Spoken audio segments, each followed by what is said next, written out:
Bueno, el tema que yo les voy a conversar el día de hoy es un tema que es súper relevante y que en algún momento se van a ver enfrentados, que es la vía aérea.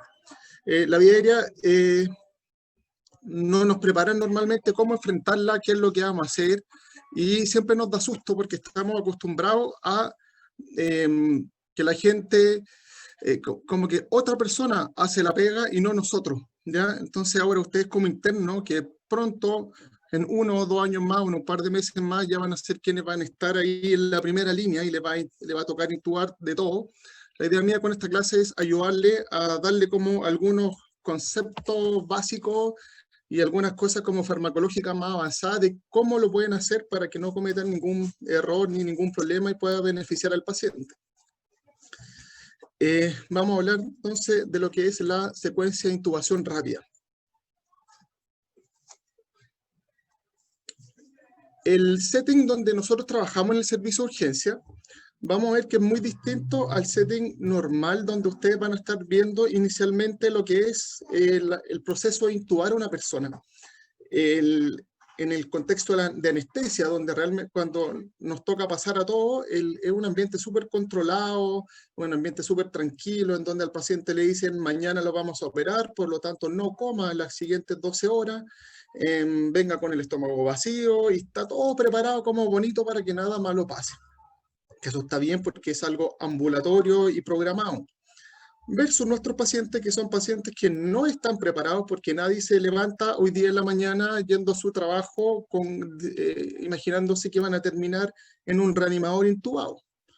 Por lo tanto, el setting nuestro es totalmente distinto y lo que nosotros vemos es, por ejemplo, lo que yo le grafico en esta imagen que es de la doctora Marín cuando ella era becada, que nos tocó en nuestro hospital el manejo de la vía aérea en un paciente con una hematemesis franca que tenía además malos predictores de vía aérea, porque si bien obvio no estamos mostrando claramente el paciente, pero se van a fijar ustedes que son un paciente con un sobrepeso evidente, con una obesidad, que tenía un cuello corto y que más encima estaba vomitando sangre de una forma, como pueden ver, el piso bastante abundante. Por lo tanto, la doctora estaba muy contenta porque lo logró intubar de forma adecuada y perfecta. Y fíjense su ropa que ni siquiera tiene sangre, así que ahí la doctora se ganó una estrellita.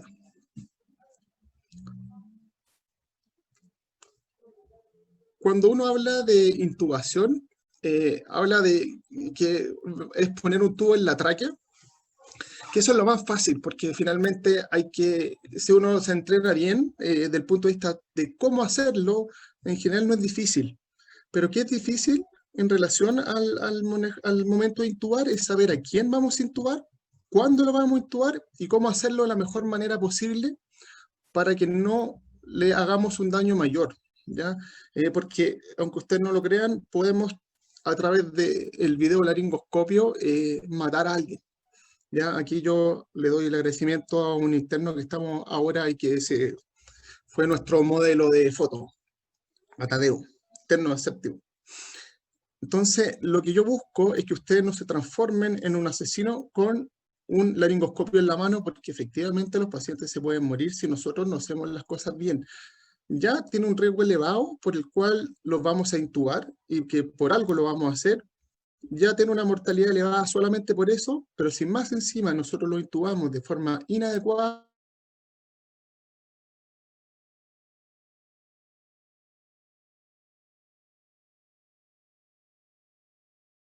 esa mortalidad puede... Imagínense ustedes en este caso donde estamos en una línea que es un precipicio, en donde si no damos los pasos adecuados, si no hacemos el soporte adecuado, nuestro paciente puede caer y no lo vamos a poder sacar de ahí. Imagínense intubar con una PAM de 45, paciente saturando 65, con una frecuencia cardíaca de 22 por minuto, o que esté con un compromiso de conciencia, o que esté hipercápnico con una PCO2 de 130 y por ende un pH de 7, de 6,9. Esos son los pacientes que nosotros nos enfrentamos en el servicio de urgencia. No son pacientes fáciles, sino que son pacientes que por algo lo estamos haciendo y que tenemos que hacerlo de la mejor manera. Ahora, ¿cómo lo hacemos? A través de un procedimiento que se llama la secuencia rápida intubación. ¿Cuál ¿Cuál es la característica de la secuencia rápida de intubación? Que vamos a ocupar dos fármacos, uno que le llamamos los inductores y otro que es el relajante muscular. ¿Para qué? Para hacerlo de la forma más rápida posible, pero, y aquí hay una diferencia, es que evitamos ventilar a los pacientes. ¿Por qué? Porque al ventilar puede que aumente el riesgo también de pasar aire a la vía digestiva, por lo tanto, existe también la posibilidad de que haya una gran aspiración. Por lo tanto, al evitar la ventilación, vamos a minimizar el riesgo de aspiración, porque todos nuestros pacientes, recuerden que nadie en el servicio de urgencia que tenemos que intubar se levantó pensando en que iba a terminar en nuestro reanimador intubado. Por lo tanto, nos podemos encontrar con su estómago lleno que comió hace 1 minuto o hace 10 minutos o hace 10 horas.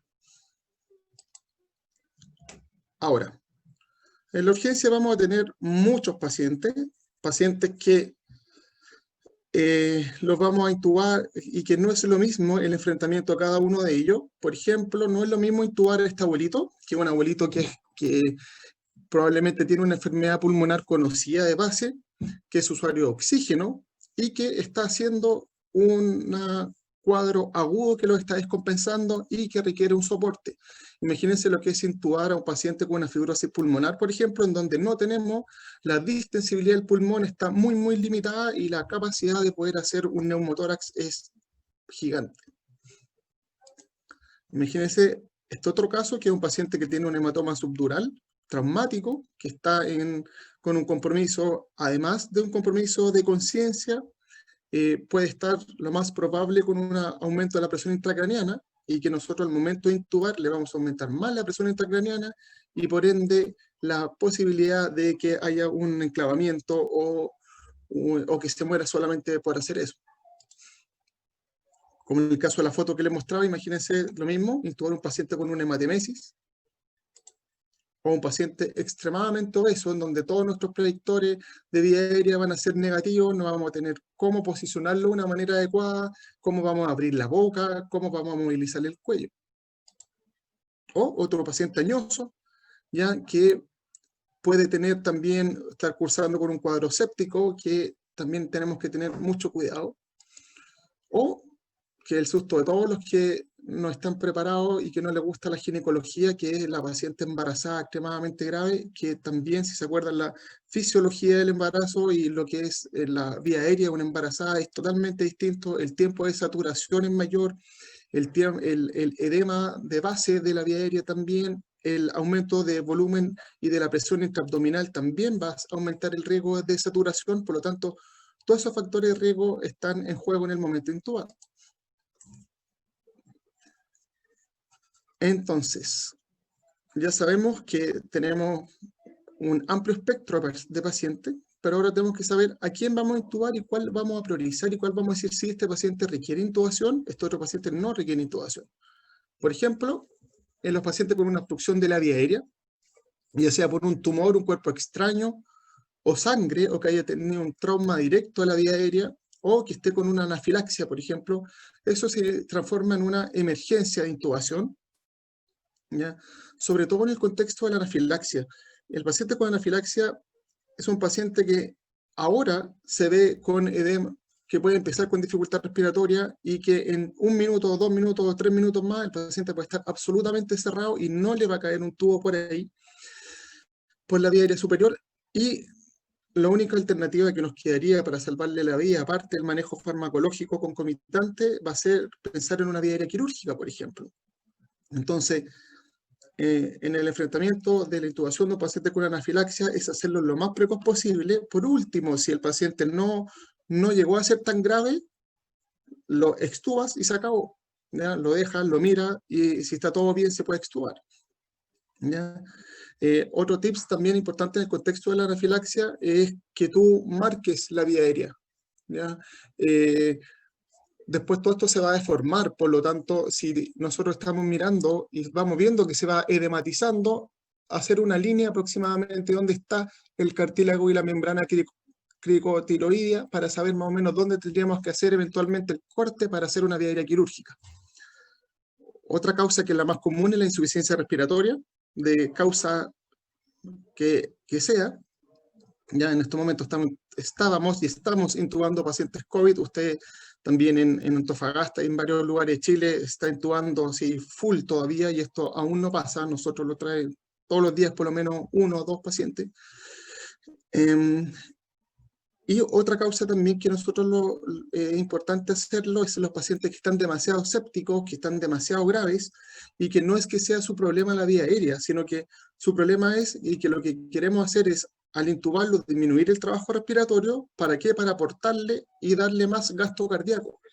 El hecho de nosotros de intubarlo y nosotros empezar a ayudarlo a la ventilación, y haciendo el trabajo respiratorio a través de la máquina, que es el ventilador, estamos mejorando en un 30% el gasto cardíaco. Por lo tanto, es un 30% que el paciente en un estado grave, pucha que le hace bien y pucha que le ayuda.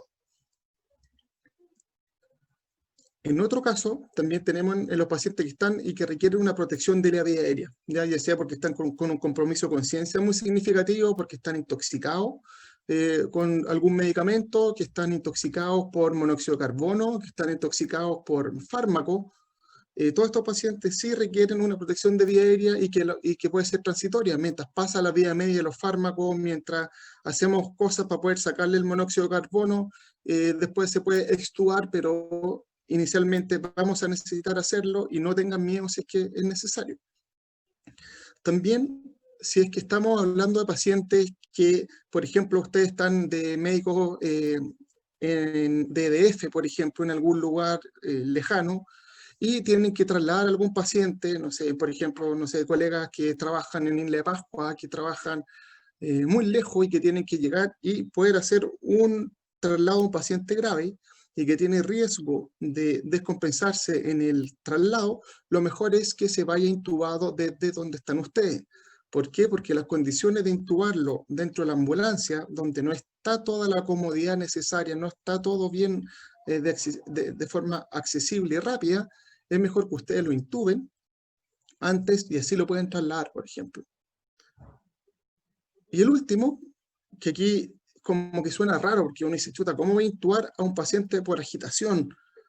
Créanme que sí, muchas veces, sobre todo pacientes que tienen algún trastorno psiquiátrico de base, que está bajo la influencia de drogas, de fármaco, son incontrolables. Nos tenemos cómo hacerlo, sobre todo cuando están demasiado agresivos, y lo que tenemos que hacer es contenerlos del punto de vista mecánico y farmacológico.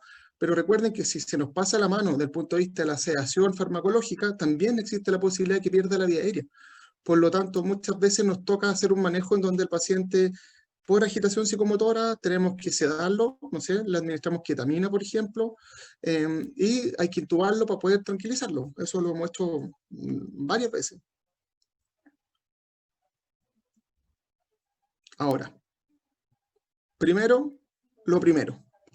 Ya sabemos a quién vamos a intubar, ya sabemos por qué lo vamos a intubar, pero lo primero que tenemos que hacer al momento de intubar es prepararse para que esté en las mejores condiciones posibles al momento de intubarlo, ¿ya? Eso, aquí tenemos que tener súper claro cuál es el estado hemodinámico del paciente preintubación, porque intubar a pacientes hipotensos, a pacientes que estén en shock, de cualquier tipo, lo único que van a hacer al momento de intubarlo es matarlo, o después de intubarlo es matarlo. ¿Por qué? Porque si yo intubo, como les ponía el ejemplo ahí, un paciente con una PAM de 45, el acto mismo, ya considerando las drogas que uno utiliza al momento de intubar, o el aumento del cambio de las presiones y empezar a administrarle presión positiva, va a provocar además una disminución del retorno venoso, de la precarga, lo que va a llevar a que el paciente se hipotense más. Por lo tanto, siempre nuestro paciente tiene que estar, desde el punto de vista hemodinámico, en las mejores condiciones posibles. Lo mismo, no intuben una bradicardia extrema, no intuben un paciente choqueado, un paciente con anemia severa, si es que tienen la capacidad de administrar glóbulos rojos, por ejemplo.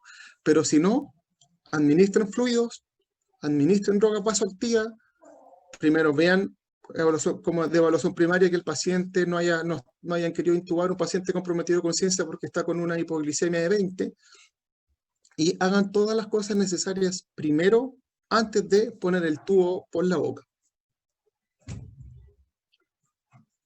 Una forma de ordenar el proceso de intubación son las famosas 7P, ¿cierto? Que siempre se lo enseña para que sea de forma ordenada, para que no se les pase ningún punto y no se les olviden detalles, ¿cierto? Entonces, aquí yo les quiero como comentar las cosas importantes que yo considero de cada una de estas P. La primera, que es la preparación, es extremadamente importante, como que uno la mira a huevo y uno no, como que asume que está todo y asume que todo funciona, pero créanme que no siempre es así. Muchas veces tenemos que estar atentos a que el que el laringoscopio esté con pila, que la luz del laringoscopio funcione y que si funciona, funcione bien y no esté titilando todo el rato y no funciona de forma adecuada, que tengamos los tubos que necesitamos. Recuerden que a veces los pacientes pueden tener una estrechez de la vía aérea y que nosotros decimos, mira, con esto un tubo 7 cabe, y resulta que terminamos poniéndole un tubo 6, porque cuando vamos a ponerle el tubo 7 no cabe y nos desesperamos porque no teníamos otro tubo, porque nos fuimos a la segura diciendo que que iba a ser suficiente un tubo 7. Así que yo siempre les recomiendo tener un tubo para arriba y un tubo para abajo. ¿Qué quiere decir? Si yo digo más o menos este paciente requiere un tubo 7, bueno, tendré un 7,5 y tendré un 6,5 y a lo mejor un 6. ¿Ya? Preocúpense de tener la aspiración a mano. Muchas veces no nos damos cuenta y la vía aérea está inundada, ya sea por sangre, por comida, por fluidos, por lo que sea, y vamos a hacer la laringoscopía y no vamos a ver absolutamente nada. Si no está lista y no está preparada la sonda de aspiración, la van a pasar mal y el paciente va a desaturar. El otro detalle es, fíjense que todas las cosas que dependa de otra persona que requiera de armado, por ejemplo, lo que es un ambú, una bolsa, mascarilla, fíjense que esté todo bien armado, fíjense que funcione, fíjense que el oxígeno y la bolsita de la bolsa mascarilla se infle efectivamente, que el oxígeno que está aportando sea adecuado, porque cuando estén ahí logren intubar y vean que no pueden ambucear y no pueden ventilar de forma adecuada, y el paciente empiece a saturar y esté en 90, 80, 70, 60, ahí sí van a estar muy, muy asustados. Y por eso la idea es que tengan todo a mano, tengan el bulle a mano también, etcétera, que ahí vamos a ir conversando un poquito más detalle de cada uno. Pero esto se los pongo con harto énfasis porque después es prohibido llorar. Si no tengo las cosas a mano, si no tengo las cosas preparadas, no estoy seguro que lo que estoy utilizando está bueno, después pues, se van a dar cuenta que el paciente puede tener muy mal outcome y se puede morir solo por hipoxia, por ejemplo, si el oxígeno no está bien conectado. Ahora, en la preparación, lo que vamos a hacer también es ir a mirar qué paciente tenemos enfrente. Ya vimos la parte hemodinámica, vimos el por qué lo vamos a intubar, pero ahora nos toca mirarlo de frente e ir a mirar qué predictores de vía aérea tiene. Si es un paciente que yo creo que me va a ir bien y lo voy a hacer a la primera sin problema, o es un paciente que chuta, yo voy a tener que pensar en un plan A, en un plan B, en un C y en un D si fuera necesario. O sea, ¿qué alternativas tengo en caso de que no pueda intubarlo yo? Quizás tener a un colega al lado que te pueda ayudar, tener una máscara laringe al lado, o tener el teléfono del anestesista y decirle, oye, voy a intubar a alguien ahora, atento porque si es que se me va a encollar a la vía aérea, ven corriendo, etcétera, ¿ya? En general, en todos los equipos nos apoyamos siempre a todos, entonces no tengan miedo de solicitar ayuda si es que lo necesitan y si ustedes creen que la cosa va a ser más difícil de lo que esperan. Entonces, en esta clasificación, que es como la que siempre le enseñan en los libros, que es Lemon, le sirve también para evaluar las características de la vía aérea, ver esta clasificación de Malampathy, que les va a servir también como cuánto le va a costar o no hacer la laringoscopía, y que se establece en base a tipo 1, 2, 3 y 4, que el 4 es el paciente más terrible, que no vemos nada de forma interior, no vemos nada del paladar blando, paladar duro, y con suerte vamos a ver las cuerdas si es que llegamos y lo posicionamos de forma adecuada, si tenemos un bui, si tenemos todo lo que él necesite. Ojo con los pacientes que puedan tener riesgo de obstrucción de la vía aérea, que sean muy obesos, y escuchen esto porque esto también es importante, los pacientes que tengan algún trastorno de la movilidad del cuello, un paciente con un politrauma, por ejemplo, en donde asumimos que puede tener una lesión cervical que requiere que seamos muy cuidadosos en la movilización cervical, o que tengamos que intubar con otras técnicas, con un collar cervical puesto o con un apoyo de una tercera mano, etc. Ahora, también como parte de la preparación, vamos a ver qué pacientes es difícil ventilar. ¿Ya? ¿Por qué? Porque muchas veces, si lo ideal es en la secuencia de intubación rápida, no ventilar, pero muchas veces también el paciente lo va a requerir. ¿Y cuáles son los pacientes donde tenemos mucho mayor riesgo a hacerlo? Son los pacientes que tienen la apertura bucal limitada, que tienen alguna obstrucción de la vía aérea superior, que sean muy obesos, que sean muy añosos o que tengan, le falten dientes, o que tengan el cuello demasiado rígido para poder lograr una hiperextensión adecuada y así poder alinear bien los ejes faríngeo, laríngeo, y así permitir el paso adecuado de aire. Ahora, ¿en qué paciente también? Si ya pensando como en la última opción de ocupar máscara laringe, por ejemplo, que son dispositivos extraglóticos o supraglóticos, también ahí tenemos los pacientes que tienen una restricción de la apertura bucal, que estén obstruidos, que tengan la anatomía de forma distorsionada, por ejemplo, pacientes que a lo mejor han tenido alguna quemadura de vía aérea, alguna cosa distinta en su historia personal, o los pacientes que sean demasiado rígidos del punto de vista cervical. Aquí me detengo un segundo porque es súper importante. Piensen ustedes sobre todo en pacientes que pueden ser oncológicos, en pacientes que son muy añosos y que requieren de intubación, o que tengan alguna patología ósea como una osteoporosis avanzada, por ejemplo. Tienen que tener mucho cuidado porque si ustedes no están acostumbrados a intubar bien, cómo le tomen la cabeza y cómo hagan la hiperextensión de la cabeza, pueden fracturar alguna vértebra. Y al hacer eso, como ejemplo, nos ha tocado recibir pacientes muchas veces que después de la intubación quedan tetrapléjicos. Y era porque tenían alguna lesión cervical no traumática, o sea, no estamos hablando del paciente teclado, sino que un paciente que tenía factores de riesgo o muy adulto mayor y que podemos hacer alguna lesión de la columna cervical, incluso de la tráquea, si es que somos muy bruscos.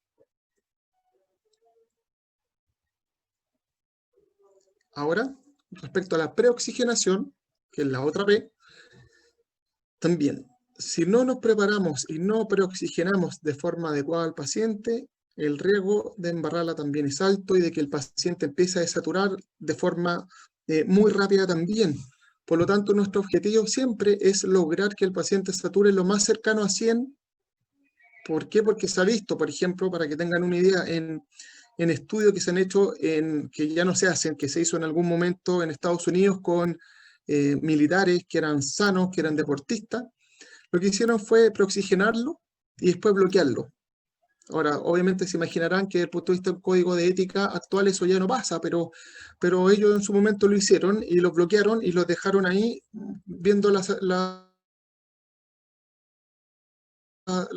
Bueno, estos pacientes en condiciones ideales, que eran pacientes jóvenes, sanos, deportistas, duraban 5 minutos aproximadamente, hasta 7 minutos algunos, pero más o menos era el promedio, entre 4 a 7 minutos.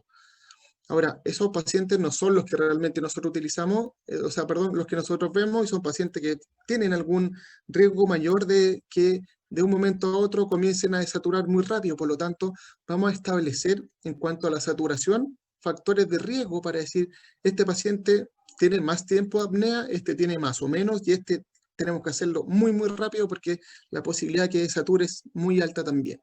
Por lo tanto, una buena preoxigenación lo que les va a hacer es que aumente el tiempo de apnea segura durante la intubación.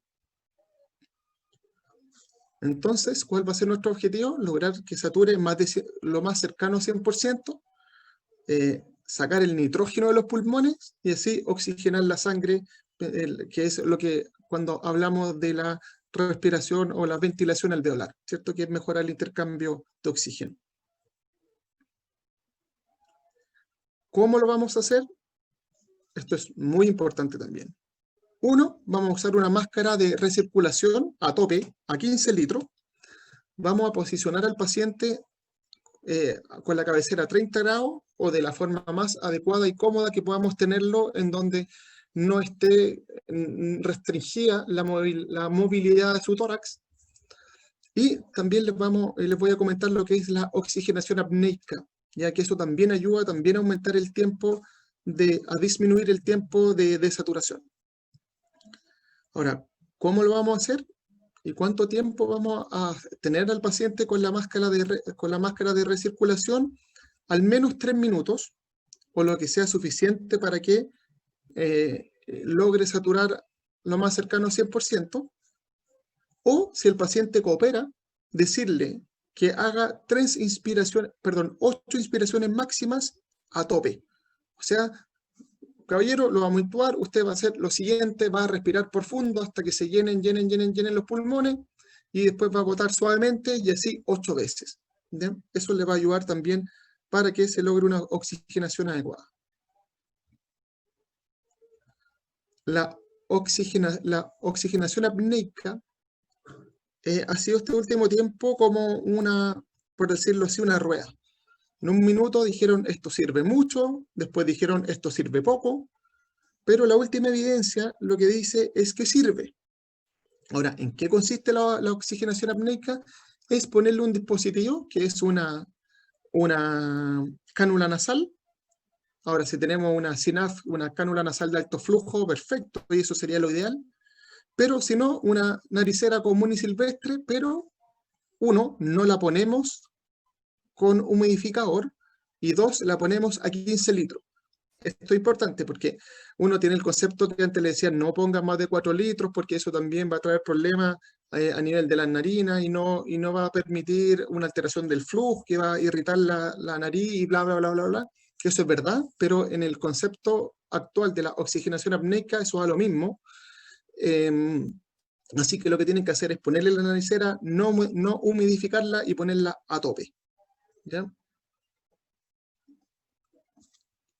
Según la evidencia, entonces, ¿qué va a provocar eso? Y bueno, el mecanismo como fisiológico, la explicación de esto es que lo que va a permitir es un paso o una difusión pasiva de oxígeno desde la nariz hacia la faringe y hacia la tráquea. Por lo tanto, este paso constante de oxígeno, que por eso que tiene que tener una presión mayor y por eso que tiene que estar a 15 litros, va igual aportando oxígeno de forma pasiva.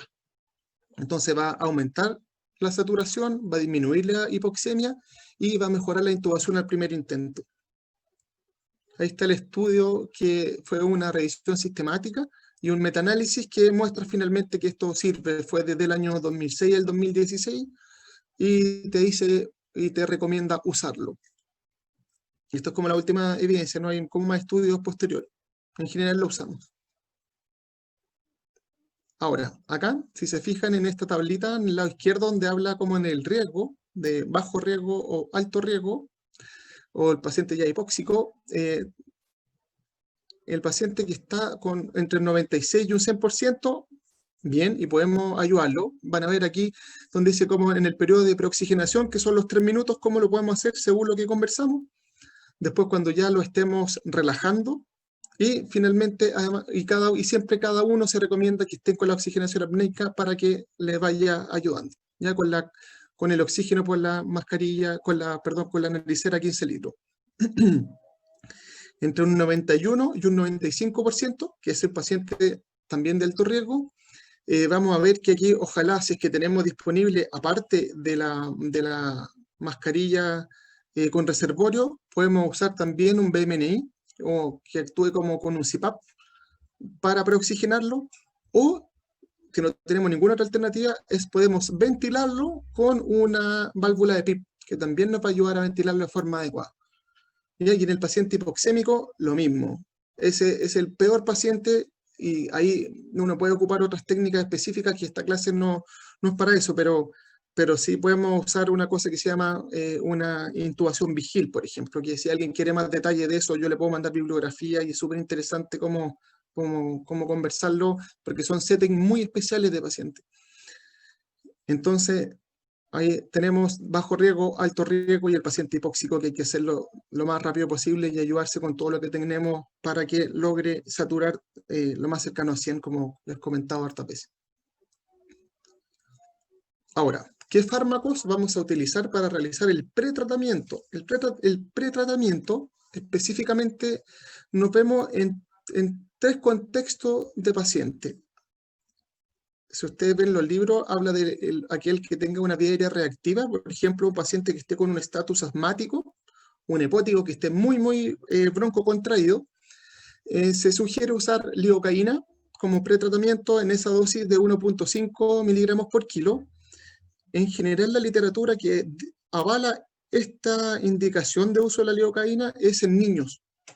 ¿Ya? Si hay estudios comparativos en el uso de la lidocaína versus una broncodilatación con salbutamol o con hipatropio, así full, y la lidocaína no es mejor que una buena administración de broncodilatadores. ¿Ya? Por lo tanto, si no tienen, que es muy raro que no tengan broncodilatadores, lo pueden usar en un asmático severo o un hepático severo, por ejemplo, pero en general se usa más en el setting de los niños más que en adultos.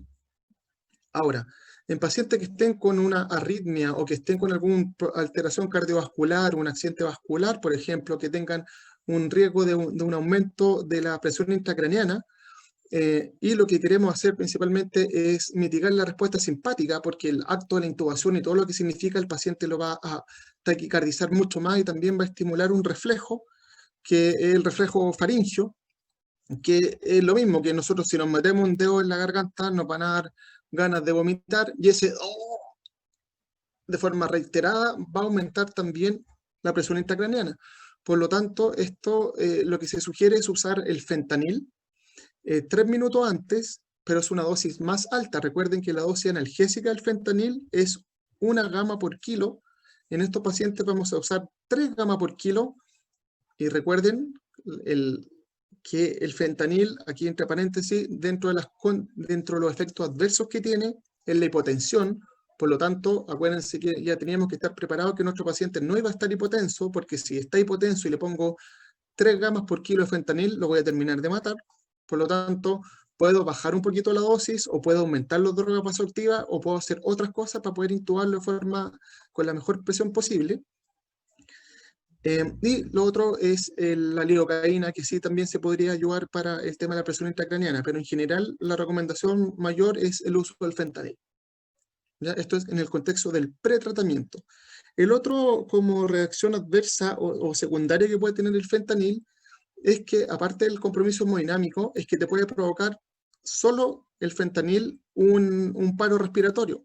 Por lo tanto, si uno lo va a usar en dosis alta, tiene que estar también atento a que el paciente, lo que yo estoy haciendo de forma pausada y viendo como bien claro, se me puede transformar también en una vía aérea que tengo que manejarla de forma muy rápido porque el paciente hace un paro respiratorio secundario a la administración de fentanil.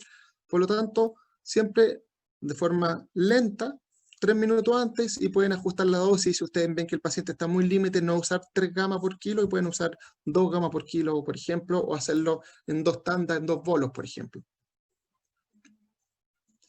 Ahora, respecto a la parálisis y la inducción, que son los medicamentos para que el paciente se quede dormido y para que el paciente después se bloquee y así podamos intubarlo de forma adecuada, aquí yo les pongo varios fármacos que tenemos varias alternativas para distintas situaciones clínicas. Un medicamento es mejor que el otro. Ahora, ¿por qué? Si se fijan ahí, yo les pongo precios. Hace un tiempo atrás me invitaron a hacer una clase también de vía aérea para los EDF, y yo sabía que todos, y cuando les toque trabajar también a ustedes, o si hay médicos también que están escuchándome, lo saben, que en muchos centros lo único que tienen para intubar es midazolam, por ejemplo. O con suerte tienen succinilcolina, no van a tener rocuronio probablemente, y los otros medicamentos no los tienen porque la gente que ve los fármacos considera que uno o no los conoce o cree que son muy caros. Pero la idea mía de esta diapositiva, aparte de darle a conocer cuáles son los medicamentos y cuáles son las dosis que requieren, es que sepan que no son caros. Por lo tanto, si en algún momento ustedes son jefes o van a ser jefes de un consultorio, de un SAPU o de un hospital como EDF, consideren que tener los medicamentos como estándar de cuidado no siempre significa que su hospital o su centro de salud va a gastar millones. Una ampolla de etomidato vale 100 pesos. Y el etomidato es el inductor de excelencia que nosotros recomendamos que sea el utilizado en la gran mayoría de los pacientes, porque la ventaja que tiene es que actúa de forma rápida y no tiene ningún tipo de reacción adversa secundaria, principalmente desde el punto de vista hemodinámico. Por lo tanto, me va a servir para el paciente séptico, me va a servir para el paciente en insuficiencia respiratoria, me va a servir para el que esté el neurocrítico, etcétera, etcétera. Por lo tanto, eso, si tengo que gastar plata, háganlo en el etomidato. Si leen libros antiguos, se hablaba de algún estudio que se hizo en algún momento con el etomidato y que provocaba o que podía provocar sobre todo en el contexto del shock séptico, como una insuficiencia suprarrenal secundaria, y que por un tema donde actúa como de algunos receptores, y que se podría comportar y ahí sí llevar un compromiso hemodinámico. Estos estudios fueron hechos en animales y no fueron replicados en humanos, y si es que efectivamente llegase a pasar, y tienen la mala pata a ustedes que lo hacen y en humanos les pasa esto, bueno, lo que pueden hacer para revertirlo rápidamente es pasarle una dosis de estrés de corticoide, hidrocortisona, por ejemplo, betametasona o lo que tengan a mano, y hasta ahí llegó, y ahí se guarda en el bolsillo esta insuficiencia suprarrenal como secundaria al etomidato. Pero por esta recomendación que salieron en el libro antiguo, no les dé miedo, porque se puede usar y es un muy buen medicamento y lo usamos mucho. El propofol es otro medicamento también que no está de libre acceso, pero es un excelente medicamento porque el setting donde más lo utilizamos nosotros es en el paciente neuroquirúrgico o en el, perdón, neurocrítico, por ejemplo, en el paciente que tiene un estatus epiléptico, un estatus convulsivo, y que el paciente no recupera estado de conciencia y que convulsiona, y vemos que pierde la vía aérea. El propofol aquí nos va a ayudar para dos cosas.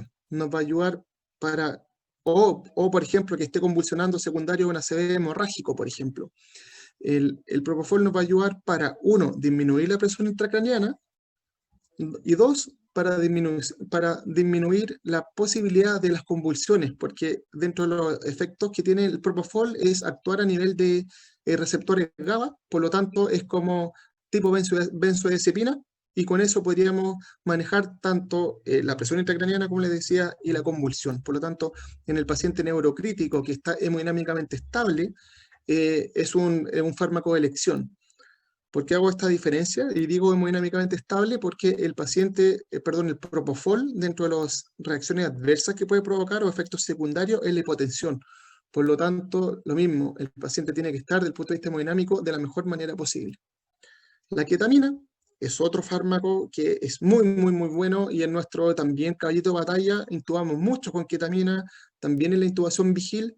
¿Por qué? Porque dependiendo de la dosis que utilicemos, es que si va a tener una acción como analgésica o una acción disociativa, por ejemplo. La acción de intubación, estamos hablando ya de dosis más alta, de 1.5 a 2 miligramos por kilo, y la ketamina, la gran ventaja que tiene es que la podemos usar en el setting del paciente que está más hipotenso. ¿Por qué? Porque la ketamina también ayuda para subir un poquito la presión, dado el mecanismo de acción que tiene, y además también puede ayudar en el manejo de la presión intracraniana. También habían unos libros que decían antes, no utilice ketamina por el riesgo de aumento de la presión intracraniana. Eso ya está con evidencia que eso no es real, y que sí se puede usar en pacientes neurocríticos, por ejemplo. El tiopental es un medicamento que no se usa tanto, y que si lo tienen va a ser muy raro, o en algún centro que tengan anestesia y que lo ocupen más. En general no está disponible y no vale la pena hablar de él. Y el midazolam, que es el medicamento que sí está disponible en todos lados y que ojalá no lo usen.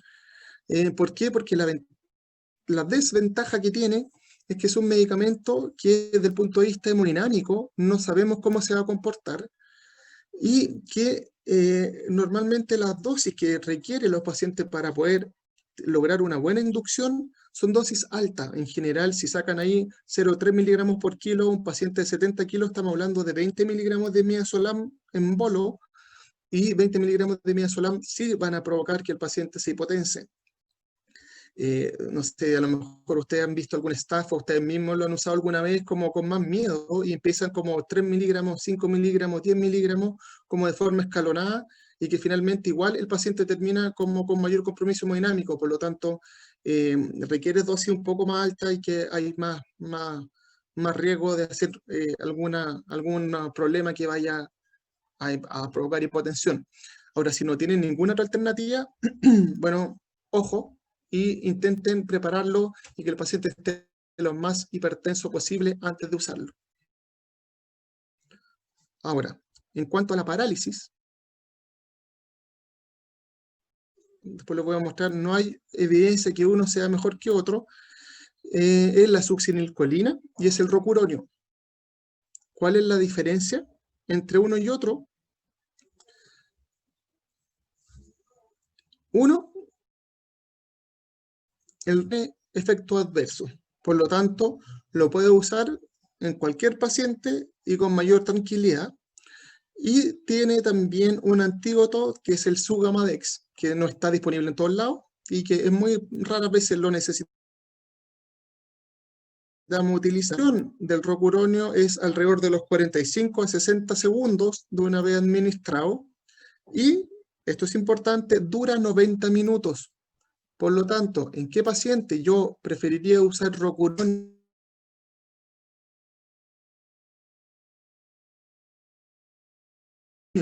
versus succinilcolina? En aquel paciente que yo necesito tener bloqueado por mucho rato. Paciente con una insuficiencia respiratoria, por ejemplo, ahora un paciente que está con COVID, nosotros lo bloqueamos y lo dejamos bajo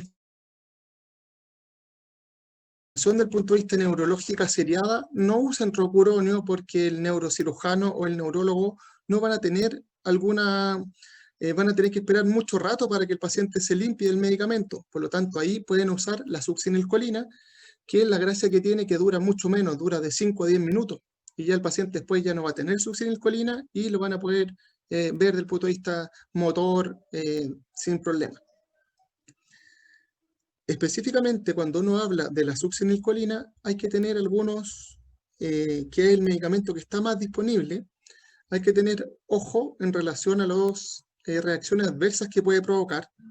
Entre ellas es la bradicardia, que es bien rara, la hipercalemia, que sí puede subir hasta un punto el valor del potasio. Así que ojo en pacientes que los vamos a intubar y que sean insuficiente renal crónico. Imagínense en el setting, por ejemplo, de un insuficiente renal crónico que lleva varios días sin dializarse, que está hipervolémico y que lo estamos intubando porque llegó en edema pulmonar, por ejemplo.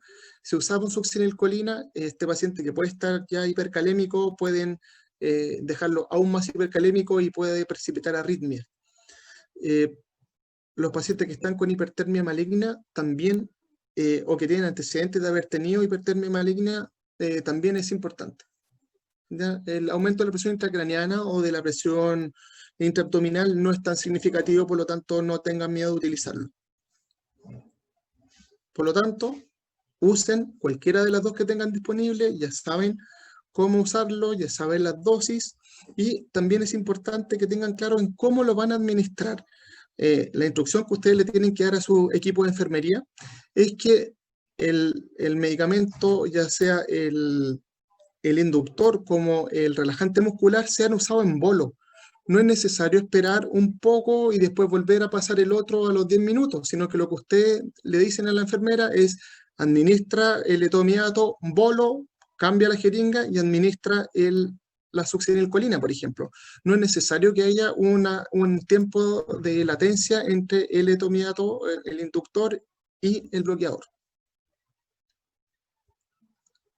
¿Ya? Aquí también hay un estudio que les hablaba un poco para recalcar lo mismo. Succinilcolina versus rocuronio es exactamente lo mismo. No hay diferencia en desaturación, en mejorar o no las condiciones de intubación, y tienen igual número de intubaciones fallidas. Por lo tanto, que usen uno versus otro da exactamente lo mismo. Vean lo que tengan y ojo con las reacciones adversas o las contraindicaciones. Otro punto que se me olvidó comentarle respecto a la succinilcolina, lo hablan como los pacientes gran quemado o trauma, que tiene que ver también con el tema de la hipercalemia por la rhabdomiolisis del trauma o de la quemadura.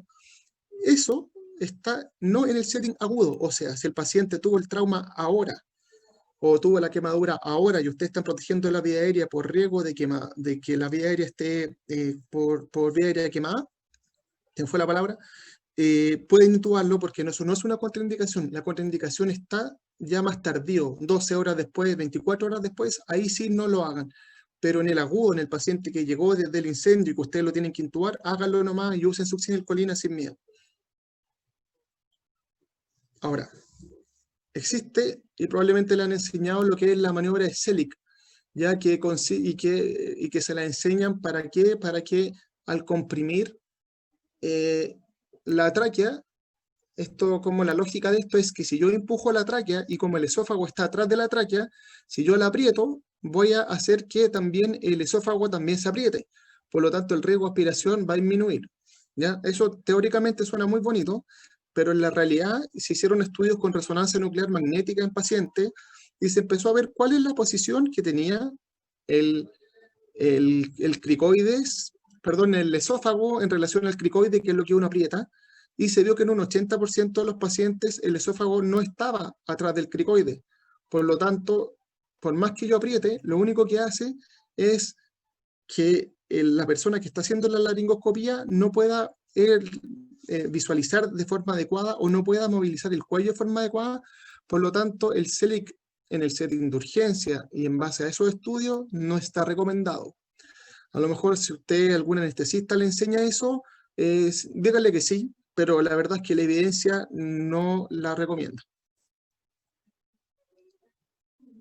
Ahora, ya sabemos que tenemos que poner el tubo.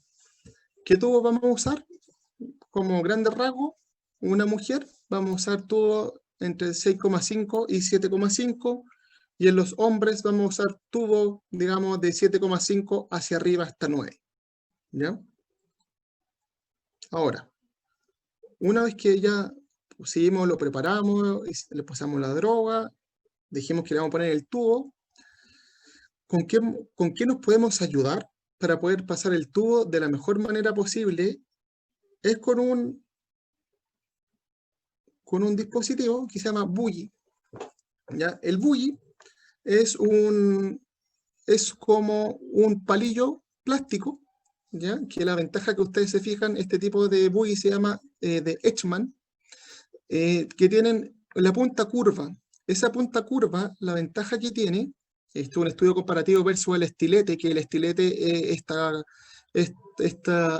este palillo de fierro que se mete adentro del tubo y que uno cuando va a introducir el tubo, uno hace la laringoscopía, mete este estilete adentro del tubo, que le da como mayor rigidez al tubo y permite la intubación, y lo comparamos con el bully, que el bully es solamente el palito, y que este palito, la ventaja que tiene con esta punta curva es que se va solo hacia la cara, hacia anterior, que es donde está la tráquea. Por lo tanto, en este estudio comparativo, demostró dos cosas: que los pacientes intubados con bully, como al primer intento, 96% con el uso de bully versus 42% con el uso de de conductor, y también mejora los tiempos de intubación. 27 segundos se demoran en intubar con bully versus 40 segundos con el estilete. Y que piensen en un paciente que esté hipóxico, la diferencia de esos segundos, créanme que son importantes, y el demorarse y hacerlo a la primera en un 96% versus hacerlo en un 82%, sí les va a ayudar. Por lo tanto, úsenlo, sobre todo si no han estado, como no están tan acostumbrados a intubar, y ténganlo siempre a mano, hay de diferentes tamaños, y ténganlo, o por último, ténganlo al lado. Si quieren probar sin el bully, lo pueden mirar, y hacen la laringoscopía, y si el tubo entra solo, perfecto, pero ténganlo a mano por si lo necesitan de nuevo. Si necesitan alguna bibliografía al uso de esto, también les puedo mandar algunos videos que tenemos nosotros de la UC para como para que le quede más claro su uso. Ahora, ya le puse el tubo, lo intubé, está perfecto. Ya no tengo que prepararme ahora porque tengo que hacer cosas. Ya el paciente está intubado, lo logré, la hice la primera, me demoré 20 segundos, mejor que el estudio, ocupé todos los medicamentos y estuvo todo perfecto. Pero, ¿qué tengo que hacer ahora? tengo que ver cuáles son los cuidados por intubación. Esa relojito que yo les muestro se llama un cafómetro, y la gracia que tiene es que mide cuál es la presión del CAF, que es el globito que está dentro, o que está fuera del tubo, y que es aquel que se ancla a la tráquea. Si nosotros lo inflamos demasiado, existe el riesgo de que podamos romper la vía aérea, y eso va a provocar un enfisema subcutáneo generalizado y se va a transformar en un problema mucho mayor. Incluso si inflamos mucho el CAF, podemos tener riesgo de esta ruptura de la vía aérea transformarse en la causa de muerte del paciente y no la causa inicial por el cual lo estábamos intubando. Por ejemplo, por lo tanto, preocúpense de ojalá tener un CAF, porque la palpación que uno toca el globito muchas veces, por último, si no tienen el cafómetro, preocúpense de ir a tocar este globito que tiene en la punta el CAF, perdón, el tubo, y si ven que está demasiado tenso, quiere decir que la presión que aplicaron de aire era demasiado alta, por lo tanto, bájelo un poco hasta que quede como adecuado. Y les recomiendo una forma como fácil, entre comillas, como entrenen los dedos con un cafómetro y vayan viendo más o menos cuánto debería tener. El cafómetro no está en todos lados, vale como, igual es caro, por eso que probablemente le hacen el kit en algunos centros con menos recursos, porque esta maquinita vale, o este relojito vale como 500.000 pesos más o menos. Pero es muy importante y que lo consideren, y si les repito, ustedes son jefes de algo, cómprenlo porque les va a ayudar. Ahora, lo intubamos, acuérdense que dijimos que usamos algunos medicamentos que incluso pueden hipotensarlo aún más. Más encima le estamos metiendo aire a presión positiva, por lo tanto nuestra recarga puede estar cayendo, nuestro gasto también por el hecho de intubarse también puede estar cayendo, por lo tanto prepárense para la hipotensión del paciente. Una vez que lo intubamos y pusimos todo lo que teníamos que poner, teníamos que ir a tomar la presión de forma seriada cada 5 o 10 minutos e ir viendo. Probablemente puede requerir que le administremos más fluido si es que no le hemos administrado lo suficiente, o que subamos las dosis de los vasoactivos, o que le demos vasoactivo, que bajemos la dosis de los medicamentos que estamos usando para la pseudoanalgesia posterior, por ejemplo, si estamos, no sé, con midazolam en dosis alta, con propofol en dosis alta, también bájenlo. Y también lo que le ayuda a mejorar el retorno venoso es la elevación pasiva de las piernas. ¿Ya? Por lo tanto, lo intubé y siempre la hemodinamia en la cabeza, vean, tomen la presión y vean cómo podemos ayudarlo. Muchas veces no pasa nada, pero si pasa, tienen que estar preparados y atentos a poder ayudar a los pacientes. Ahora, ¿cómo lo mantengo tranquilo? Porque piensen que el paciente ya los medicamentos puede que después la dosis termine y se va a empezar a agitar, se va a empezar a mover, se va a empezar a desesperar porque tiene un tubo en la garganta que también le da arcadas, que esto empieza a poner a taquicardizarse, a hipertensarse y a moverse porque está desesperado. Bueno, existe una escala, que es la escala SAS, que es la que les pongo ahí. Normalmente en el servicio de urgencia nosotros le ponemos como indicación SAS 1, SAS 2. Es decir, la idea de nosotros es que el paciente esté Z. Las indicaciones como ya que esté 4 y que despierte fácil, que obedezca órdenes, en general son más para la UCI. Pero nosotros en el contexto de la urgencia queremos que el paciente esté lo más sedado y durmiendo posible, por lo tanto, normalmente nuestra indicación es SAS 1, SAS 2. El esquema clásico de uso de fármaco es el uso de midazolam con fentanil en las dosis que están ahí, pero también dependiendo de qué tipo de paciente el que estamos intubando, podemos usar propofol con fentanil, por ejemplo, como les ponía, les contaba, el paciente neurocrítico o el paciente que está con una ACV hemorrágico, y el paciente que está como muy obstruido, que era un hepótico o que está con compromiso hemodinámico, a pesar de todas las otras cosas que le estamos administrando, podemos usar ketamina también. ¿Ya? Ese es como el otro setting del uso de la ketamina, el paciente en el estatus asmático, en el hepótico demasiado compensado, o en el paciente que ya tenemos con 2 drogas vasoactivas y que sigue hipotenso, que está muy choqueado, también ya podemos usar ketamina también para ayudarnos al punto de vista hemodinámico. Ya, eso es lo que yo les quería contar del punto de vista del manejo de la vía aérea de la secuencia de intubación rápida. Ahora vamos a tener un tiempo de responder preguntas. Pero les quiero poner esta diapositiva y les quiero contar un par de cosas, porque dentro como del área docente en donde yo me desempeño con el equipo de urgencia, es que soy parte del equipo de extensión, y quiero contarles una novedad que nadie lo sabe en estos momentos, solo nosotros, por lo tanto ustedes van a tenerla exclusiva. ¿Ya? Por si se motivan ya para el próximo año, vamos a tener algunos cursos este es de este año. Usted, no sé si conocen nuestro curso que se llama Conceptos. El curso Conceptos es un curso de urgencia que normalmente lo hemos hecho siempre es una conferencia internacional que vienen gente de todo el mundo a hablar de urgencia, y que por el tema de pandemia este año no vamos a poder hacerlo presencial, obviamente, pero va a existir como Conceptos Global, que este concepto va a ser el 6 y 7 de noviembre, en donde va a ser como estas clases muy, muy sofisticadas. Vamos a tener gente de todo el mundo, en donde ustedes van a poder acceder a las clases y poder ver la última evidencia en temas de urgencia. Así que invitados 6 y 7 de noviembre. Y la gran exclusiva que les quiero comentar también son dos cosas. Uno, es que nuestro equipo de ultrasonido clínico, si a ustedes les gusta el tema de la ecografía, si encuentran choro poder evaluar a los pacientes no solo con las manos, no solo con el estetoscopio, sino que con el ultrasonido, que es lo que, por decirlo, es lo que la lleva en estos momentos para poder, sobre todo en el tema de urgencia, que nos va a ayudar.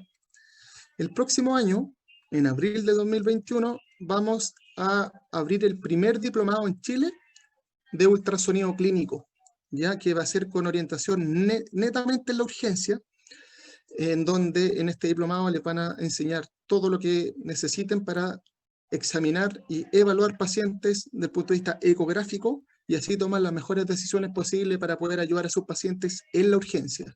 Ojo, que este diplomado no es un diplomado como le enseñan eco a los radiólogos, que son más descriptivos y que también son desde el punto de vista patológico, sino que este es un diplomado que está enfocado a tomar decisiones rápidas en el contexto de nuestros pacientes de urgencia. Así que los invito.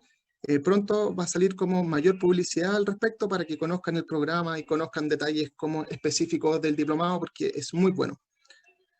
El otro que quería invitarlo es el diplomado también de actualización de urgencia que estamos haciendo, que esto ya llevamos algunas versiones y que el próximo año también se va a repetir, que también está disponible. Ahí está la página web para que lo conozcan y todo. Ya estos diplomados son online todos, y la gran ventaja que tienen que es con la última evidencia y que van a aprender mucho. ¿Ya? Y ahí tenemos una página donde pueden ir viendo como cursos de urgencia también que les va a ayudar. ¿Ya? Eso es todo lo que yo les puedo comentar. Cualquier duda, les voy a mandar esta presentación para que la tengan también, para que vayan viendo las dos y algunas cosas, y si a alguien le queda una duda mayor, lo podemos ir conversando, le puedo mandar videos, bibliografía y todo lo que necesiten, porque por lo menos de esa área tenemos en extenso. Muchas gracias. Muchas gracias, doctor. Vamos a pasar a responder las preguntas. Si puede ver en el chat, o se las leo. Sí, lo estoy viendo. Vemos la primera de Francisco Uribe. Ya dice, en los pacientes quemados, cuando sospecha un compromiso importante de la vía aérea para intubar. Si llega con las vibrisas quemadas, pero sin estrior ni nada, por ejemplo, ¿debería intubar de manera protectiva? En general, uno, ver cómo está saturando. Dos, si es que tiene edema facial. Si tiene efectivamente la vibrisa, hay que hacer que abra la boca y ver que no tenga como carbonizado adentro de la boca y que no tenga carbonizada la garganta, la pared posterior de la faringe. Todo eso van a ser predictores que te van a ir dando como pie. En general, si es como un poquito y no te llama grande la atención, pero el paciente externamente se ve bien, puedes mirarlo. Pero si el paciente efectivamente tiene las otras cosas que te comento, la verdad es que es mejor intubarlo, sobre todo si tiene ya compromiso como externo y edema facial, por ejemplo, o si uno ve que la quemadura es extensa facial, la idea, lo mejor antes que se transforme en una emergencia vía aérea es intubarlo con tranquilidad antes. La otra consulta de Elizabeth Vega dice, ¿qué consideraciones hay que tomar? Oh, se me fue. Así. ¿Qué consideraciones hay que tomar frente a un paciente con TEC y Glasgow menor a 8? Uno, la hemodinamia. Primero, ¿y por qué le pongo tanto color con la hemodinamia? Porque esas son las causas que matan a los pacientes cuando uno intuba y si no lo intuba bien. Recuerden que en el paciente con TEC existe una cuestión que se llama la presión de perfusión cerebral, ¿cierto? Que es cuánta sangre llega a nuestra cabeza. La presión de perfusión cerebral depende de dos factores. Uno que es la PAM, que es la presión arterial media, y otra es la PIC. La ecuación es, la PPC es igual a PAM menos PIC. Por ende, si yo asumo que el paciente está comprometido de conciencia por un TEC, probablemente es porque tiene un subdural o porque tiene algo más feo en la cabeza, y eso está haciendo que aumente la presión intracraneana. Por lo tanto, lo que yo necesito es que mi PAM esté lo más alta posible. ¿Para qué? Para que mi PPC, que es la presión de perfusión cerebral, esté dentro de un rango en donde la autorregulación cerebral sea la adecuada. Espero que me sigan la idea de esta cuestión. Lo normal de la presión de perfusión cerebral para que haya una adecuada autorregulación cerebral tiene que estar entre los 80 y los 140 aproximadamente como milímetros de mercurio. Por lo tanto, una presión intracraniana alta, digamos 20 para arriba, requiere que si yo hago que mi límite inferior es 80, que es la presión de perfusión cerebral mínima para que haya una buena autorregulación, quiere decir que si yo ya tengo 20 en mi ecuación, mi PAM tiene que ser de al menos 100. ¿Por qué? Porque 100 menos 20 es igual a 80. Por lo tanto, eso mejora la presión de perfusión cerebral. Entonces, las consideraciones que tenemos que tener, uno, es no intubar pacientes hipotensos, porque por cada hipotensión o presión sistólica menor a 90, incluso hay estudios que dicen así como por cada minuto menos de presión sistólica menos de 90, la mortalidad aumenta como en un 10%. Por lo tanto, hagan todo lo posible, porque ya si el paciente, estamos en contexto de un politrauma, por ejemplo, que además tiene, aparte de estar tequeado con un problema en la cabeza, tiene una hemorragia, hay que ir a manejarle también la hemorragia y todo de forma paralela para poder, no sé, hacerle una transfusión masiva, aplicar o la sangre que tengan de forma rápida, por último cristaloide, aunque no es lo ideal en un contexto de trauma, pero hacer cosas para que suba la presión. ¿Ya? Y lo otro, también, ojo, uno, del punto de vista hemodinámico, y dos, del punto de vista de la droga, usen etomiato, usen succinilcolina, usen propofol, usen ketamina como medicamento a utilizar. Y también acuérdense que abajo de la cabeza viene el cuello y también si se pegó fuerte en la cabeza puede tener algún problema cervical y también va a requerir un cuidado mayor de la columna cervical. Eso respecto a la pregunta de Elizabeth. Respecto a la consulta de Matías,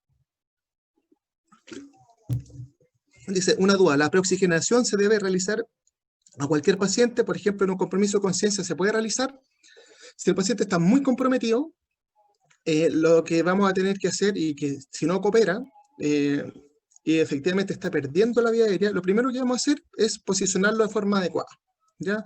En la alineación, la hiperextensión del cuello, la posición del olfateo, y ponerle una bolsa mascarilla para así mejorar poder ponerle la mayor FIO2 posible. Muchas veces, aunque esté muy comprometido con conciencia, siendo el trastorno respiratorio no como lo principal que lo está descompensando, muchas veces con eso es suficiente para poder que se preoxigene bien y que sature mayor a 100, cercano a 100. Ahora, si no pasa nada y el paciente efectivamente está tan comprometido y además no respira y no tiene él mismo la capacidad de ventilar, ahí lo que tendríamos que hacer ya es un paso 2 y es poner una cánula mayo, si es que el paciente no tiene reflejo y lo permite, y es ventilarlo. ¿Ya? Ventilarlo obviamente teniendo al lado la aspiración por si el paciente regurgita contenido gástrico, etc. Pero sí, hay que buscar alguna forma siempre que los pacientes saturen lo más cercano 100 posible. La pregunta de Francisca dice, hola, la oxigenación apneica también se hace durante 3 minutos previo a la intubación. No, ojo, la oxigenación apneica se hace siempre y se hace como que tú, por decirlo muy simple, tú le enchufaste la naricera y no la sacaste nunca más hasta que le pusiste el tubo en la garganta y lo intubaste. La oxigenación apneica no es para preoxigenar, sino que es para estar pasando oxígeno durante todo el procedimiento. Por lo tanto, muchas veces nosotros le ponemos la naricera y además le ponemos la cánula, la mascarilla de alto flujo. Después, cuando lo vamos a intubar, le sacamos la mascarilla de alto flujo, pero le dejamos siempre puesta la naricera. Por lo tanto, esa no tiene tiempo, sino que uno se la saca cuando ya lo intubó. ¿Ya? Respecto a la respuesta de Camilo Urrutia, dice, en caso de un politraumatizado y no tengo un collar cervical, ¿cuántos centímetros aproximadamente la hiperextensión de la cabeza para que no haya obstrucción de la lengua? No hay como número, la verdad. Y ahí más que obstrucción de la lengua, que en general, ahí tú te puedes ayudar con el mismo laringo, ojalá ocupar bully, o si no, también ayudar con la cánula. La hiperextensión tiene que ser lo menos, tiene que ser lo menos posible, y también tiene que ser ayudado con otra persona que es quien te afirme el cuello para poder que no sea tan traumática y no movilizar tanto el cuello. Ya, pero así como de número, no hay un número que yo te pueda dar como en centímetros. Consulta de Jesús Díaz. Buenas tardes, doctor. Consulta, ¿por qué el etomidato solo se utiliza la secuencia de intubación rápida y no para pseudoanalgesia, por ejemplo, en los pacientes críticos? A veces sí usamos el etomidato para otros medicamentos. ¿Por qué no lo usamos en los pacientes críticos como para mantenerlos sedados, por ejemplo? Es porque la vida media del etomidato es muy corta. Por lo tanto, tendríamos que usar litros de etomidato, y hay otros medicamentos que te sirven también, pero por ejemplo, cuando yo uso etomidato también, que no sea para intubar pacientes, es cuando los vamos a cardiovertir, una cardioversión sincronizada, no sé, un FA, o un paciente con una TPCB refractaria, cualquier arritmia.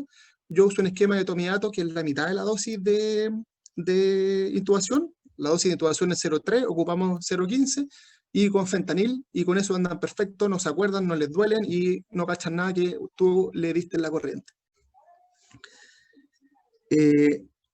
Otra consulta, el esquema para mantener al paciente sedado en caso de no tener etomidato.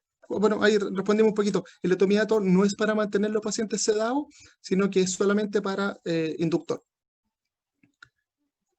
Y ahí, en la última diapositiva de pseudoanalgesia, puse como algunos esquemas de fentanil, de ketamina y de midazolam. La pregunta de Camilo Ruta dice, ¿recomendable enfriar el tubo antes de intubar? No tengo idea qué significa eso, pero por lo menos nunca no lo había escuchado y no entiendo a qué se refiere como enfriar. Perdóneme. Respecto a la consulta de Sebastián Zúñiga, ¿cuál es la dosis de mantención de ketamina y propofol? Aproximadamente son como 1 a 2 miligramos por kilo hora. Francisca Ramos, un paciente en shock no se debe intubar, pero ¿qué pasa si el shock es de tipo anafiláctico y estoy a punto de perder la vía aérea? Ahí hay que hacerlo todo.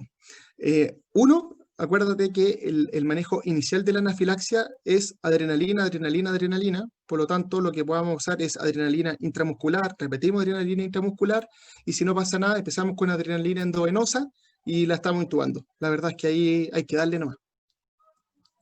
¿Por qué? Porque el tratamiento es la adrenalina. Gabriel, en algunos centros he visto que usan el ambú y no usan mascarilla de recirculación para la preoxigenación. ¿El uso de ambú tiene alguna evidencia?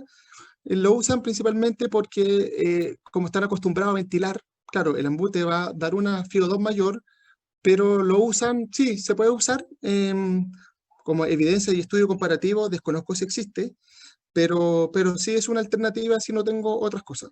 Ahora, también como la explicación que te pueden dar es que además lo ventilo, pero lo ideal es no ventilar, y si hay que ventilar hay que hacerlo.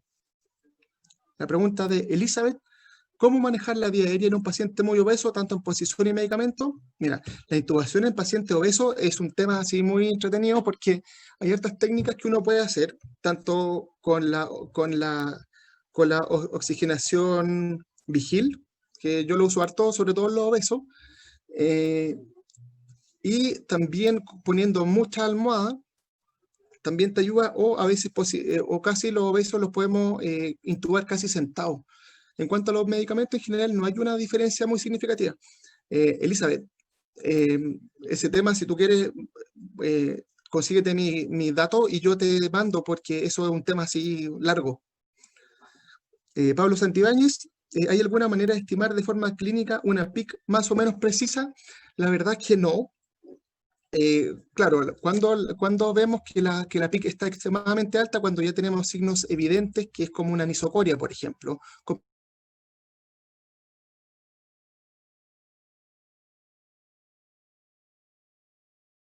compromiso de conciencia con una anisocoria, ultrasonido, hay formas para hacerlo, para medirla o para ver, puede ayudar o no puede ayudar según el estudio donde lo lea, pero igual ayuda.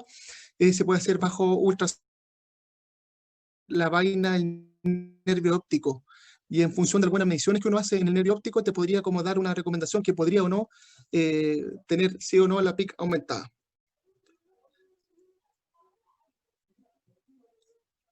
Respecto a la pregunta de Sebastián Zúñiga, dice, ¿la oxigenación apneica está aprobada en pacientes pediátricos? Desconozco estudios en pacientes pediátricos. En general está hecho en pacientes adultos, pero basándome en la lógica, no debería haber alguna diferencia significativa. No lo desconozco específicamente, pero creo que no debería ser malo, por lo menos. Y la última pregunta de Augusto Carbone dice, hola doctor, ¿todo paciente debe recibir algún medicamento en la etapa de premedicación? Principalmente como la premedicación que hablábamos como en el fentanil y de la lidocaína, no. Si lo va a intubar por otra causa, la verdad es que no es necesaria. En general, como esos settings específicos que te nombré ahí, uno lo usa, lo otro no es necesario. Eso.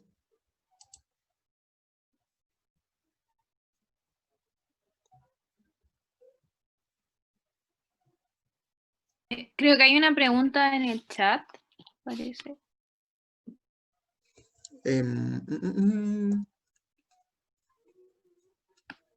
Sería la última que nos queda.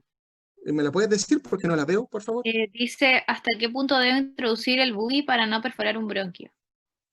Ah, ya. Buena pregunta. Mira, en general, la ventaja del buggy y el concepto que nosotros enseñamos se llama mételo hasta que choque. ¿Por qué? Y eso, porque acuérdense que está la carina y como el buggy está como angulado, cuando uno lo mete, lo que uno siente son los anillos traqueales. Por lo tanto, tú hiciste la visualización o hiciste incluso una intubación a ciegas que se llama, que es solo metiendo el buggy, puedes sentir cuando pasa por la tráquea y puedes sentir los anillos traqueales. Por lo tanto, hasta ahí nomás. Es raro que uno como que meta el buggy está dentro, porque igual siempre hay un tope anterior. Por eso que dice, es como mételo hasta que choque. ¿Por qué? Porque también si tú estás metiendo el buggy en el esófago, ahí sí podéis meterlo como esta espada que hacen los gallos en los shows. Pero el buggy en general cuando está en la tráquea va a topar antes y te va a dar cuenta al tiro, ¿no? Es raro que uno lo pueda meter así muy profundo.